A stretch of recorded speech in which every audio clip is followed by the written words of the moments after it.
Hello അസ്സാം വലൈക്കും. ഇന്നത്തെ വീഡിയോ നല്ല ടേസ്റ്റി ആയിട്ടുള്ള ഒരു വെജിറ്റബിൾ കറിയുടെ റെസിപ്പിയാണ്. അപ്പോൾ ഇത് ചപ്പാത്തിയുടെ കൂടെയും അപ്പത്തിൻ്റെയും പൂരിയുടെ കൂടെ ഒക്കെ കഴിക്കാനായിട്ട് നല്ല ടേസ്റ്റാണ്. അപ്പോൾ ഇതിന് വേണ്ടിയിട്ട് ഒരു വലിയ ക്യാരറ്റും മീഡിയം സൈസിലുള്ള 2 ഉരുളക്കിഴങ്ങുമാണ് ഞാനിവിടെ എടുത്തിട്ടുള്ളത്. നമുക്കിതൊരു കുക്കറിലേക്ക് ഇട്ട് കൊടുത്തിട്ട് 1 കപ്പ് വെള്ളവും 1/2 ടീസ്പൂൺ ഉപ്പും കൂടി ഇട്ടിട്ട് ഇത് നമുക്ക് ആദ്യം ഇതൊന്ന് വേവിച്ചെടുക്കാം. ഇനിയിപ്പോൾ ഞാനിവിടെ ഒരു സവാള, ഒരു തക്കാളി, ഒരു 2 പച്ചമുളക്, ഒരു ചെറിയ പീസ് ഇഞ്ചി ഇത്രയും ഞാനിവിടെ ചെറുതാക്കിയിട്ട് കട്ട് ചെയ്തെടുത്തിട്ടുണ്ട്. എല്ലാം ചെറിയ പീസുകളാക്കിയിട്ട് കട്ട് ചെയ്തെടുത്തിട്ടുണ്ട്. കുറച്ച് കറിവേപ്പിലയും കൂടെ ഇതിൻ്റെ കൂടെ ഇട്ടിട്ടുണ്ട്.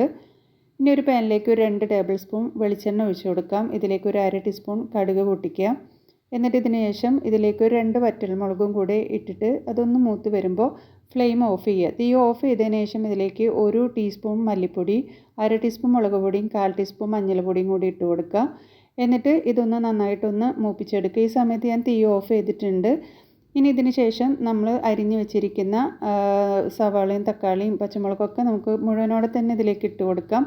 എന്നിട്ട് ഫ്ലെയിം ഓൺ ചെയ്യുക. ഇതൊന്ന് അടച്ച് വെച്ചിട്ട് ഇതൊന്ന് വാട്ടിയിട്ട് എടുക്കാം. ഇനിയിപ്പോൾ ഇതൊന്ന് നന്നായി വഴന്നു കഴിഞ്ഞാൽ വേവിച്ച് വെച്ചിരിക്കുന്ന ഉരുളക്കിഴങ്ങും ക്യാരറ്റും കൂടി ഇതിലേക്ക് ഇട്ട് കൊടുക്കാം. ഇനിയിപ്പോൾ ഇതൊന്ന് നന്നായിട്ടൊന്ന് മിക്സ് ചെയ്തെടുക്കാം. മസാലയും ഉരുളക്കിഴങ്ങും ക്യാരറ്റും എല്ലാം കൂടി നന്നായിട്ടൊന്ന് മിക്സ് ചെയ്ത് കൊടുത്തതിന് ശേഷം നമുക്കിതിലേക്ക് 1 കപ്പ് തേങ്ങാപ്പാൽ ചേർത്ത് കൊടുക്കാം.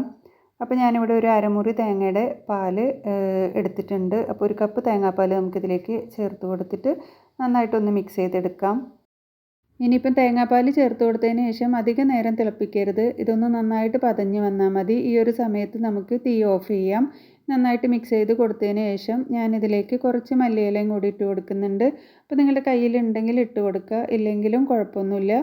അപ്പോൾ എല്ലാവരും ഈ കറി ഒന്ന് ട്രൈ ചെയ്ത് നോക്കുക. ഇനി ആദ്യമായിട്ട് ചാനൽ കാണുന്നവരാണെങ്കിൽ ഒന്ന് സബ്സ്ക്രൈബ് ചെയ്ത് സപ്പോർട്ട് ചെയ്യുക. അല്ലാത്തവർ ലൈക്കും കമൻറ്റും ഷെയറൊക്കെ ചെയ്ത് സപ്പോർട്ട് ചെയ്യുക. താങ്ക്